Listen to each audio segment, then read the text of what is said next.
یہ بات تو مشہور ہے کہ مکے میں آبادی کا آغاز سیدنا اسماعیل علیہ السلام سے ہوا۔ آپ نے 137 سال کی عمر پائی اور تاحیات مکے کے سربراہ اور بیت اللہ کے متولی رہے۔ آپ کے بعد آپ کے دو صاحبزادگان نابت پھر قیدار یا قیدار پھر نابت یکے بعد دیگرے مکے کے والی ہوئے۔ ان کے بعد ان کے نانا مزاز بن عمرو جرہمی نے اقتدار اپنے ہاتھ میں لے لیا۔ اس طرح مکے کی سربراہی بنو جرہم کی طرف منتقل ہو گئی اور ایک مدت تک انہی کے ہاتھ میں رہی۔ سیدنا اسماعیل علیہ السلام کا زمانہ قریباً 2000 برس قبل مسیح ہے۔ اس حساب سے مکے میں قبیلہ جرہم کا وجود کوئی 2100 برس تک رہا اور ان کی حکمرانی قریباً 2000 برس تک رہی۔ بنو خزاعہ نے مکہ پر قبضہ کرنے کے بعد بنو بکر کو شامل کیے بغیر تنہا اپنی حکمرانی قائم کی۔ البتہ 3 اہم اور امتیازی منصب مضری قبائل کے حصے میں آئے۔ نمبر 1، حاجیوں کو عرفات سے مزدلفہ لے جانا اور یوم النفر یعنی 13 ذی الحجہ کو منا سے روانگی کا پروانہ دینا۔ یہ حج کے سلسلے کا آخری دن ہے۔ یہ اعزاز الیاس بن مضر کے خاندان بنو غوث بن مرہ کو حاصل تھا۔ یہ صوفہ کہلاتے تھے۔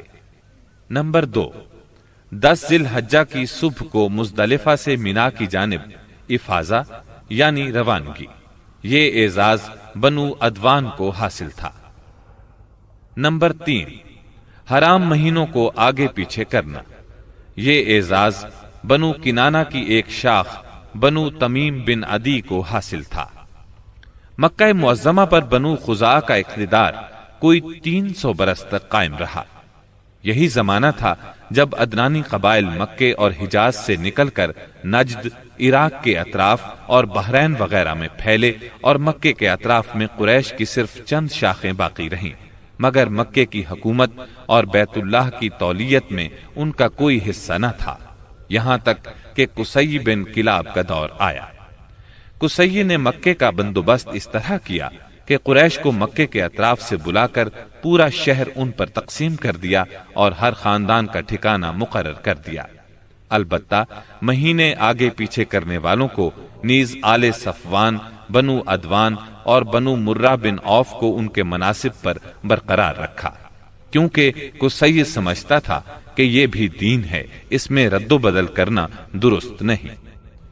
قصی کا ایک کارنامہ یہ بھی ہے کہ اس نے حرم کعبہ کے شمال میں دار الندوہ تعمیر کیا۔ اس کا دروازہ مسجد کی طرف تھا۔ دار الندوہ دراصل قریش کی پارلیمنٹ تھی، جہاں تمام بڑے بڑے اور اہم معاملات کے فیصلے ہوتے تھے۔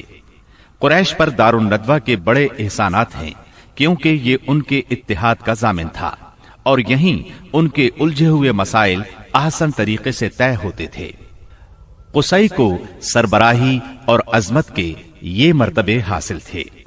نمبر 1، دار الندوہ کی صدارت، جہاں بڑے بڑے معاملات کے بارے میں مشورے ہوتے تھے اور جہاں یہ لوگ اپنی بیٹیوں کی شادیاں بھی کرتے تھے۔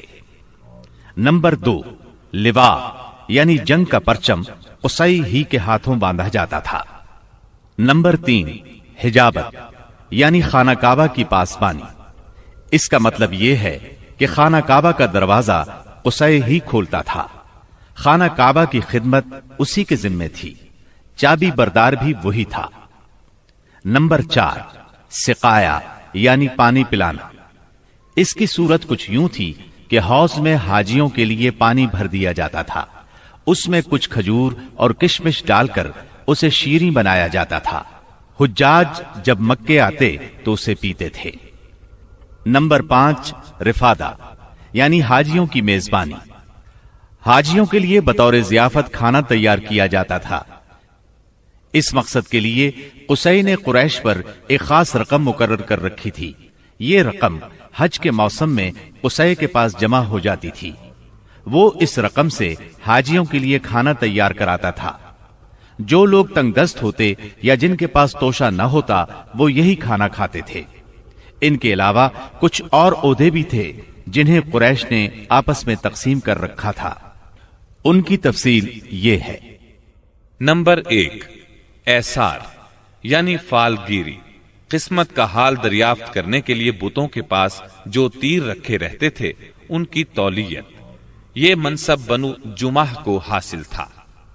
نمبر 2، مالیات کا نظم، یعنی بتوں کا تقرب حاصل کرنے کے لیے جو نذرانے اور قربانیاں پیش کی جاتی تھیں ان کا انتظام کرنا، جھگڑوں اور مقدمات کا فیصلہ کرنا، یہ کام بنو سہم کو سونپا گیا۔ نمبر 3، شورا، یہ اعزاز بنو اسد کو حاصل تھا۔ نمبر 4، اشناق یعنی دیت اور جرمانوں کا نظم، اس منصب پر بنو تیم فائز تھے۔ نمبر 5، عقاب یعنی قومی پرچم اٹھانا، یہ بنو امیہ کا کام تھا۔ نمبر 6، قبہ یعنی فوجی کیمپ کا انتظام اور شاہ سواروں کی قیادت، یہ کام بنو مخزوم کے حصے میں آیا تھا۔ نمبر 7، سفارت، یہ منصب بنو عدی کا تھا۔ ہم قحطانی اور عدنانی قبائل کے وطن چھوڑنے کا ذکر کر چکے ہیں۔ ان قبائل میں سرداری نظام رائج تھا، قبیلے خود اپنا سردار مقرر کرتے تھے۔ قبائلی سرداروں کا درجہ اپنی قوم میں بادشاہوں جیسا تھا۔ قبیلہ صلح اور جنگ میں بہرحال اپنے سردار کے فیصلے کا پابند ہوتا تھا۔ سردار کو وہی اقتدار اور اختیارات حاصل تھے جو کسی بادشاہ کو ہوا کرتے ہیں۔ حتیٰ کہ بعض سرداروں کا یہ حال تھا کہ اگر کبھی وہ بگڑ جاتے تھے تو ہزاروں تلواریں بے نیام ہو جاتی تھیں، اور وہ یہ بھی نہیں پوچھتے تھے کہ سردار کے غصے کا سبب کیا ہے۔ اب رہا سیاسی حالات کا مسئلہ۔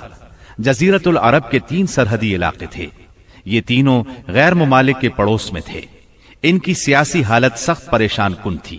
وہاں انتشار کی کیفیت تھی، صورتحال زوال پذیر تھی۔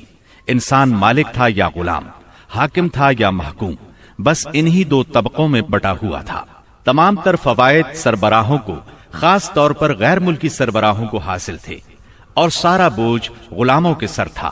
وہ طرح طرح کے ظلم و ستم برداشت کرتے تھے، زبان نہیں کھول سکتے تھے کیونکہ حکمرانی جبری تھی۔ انسانی حقوق نام کی کسی چیز کا دور دور تک وجود نہیں تھا۔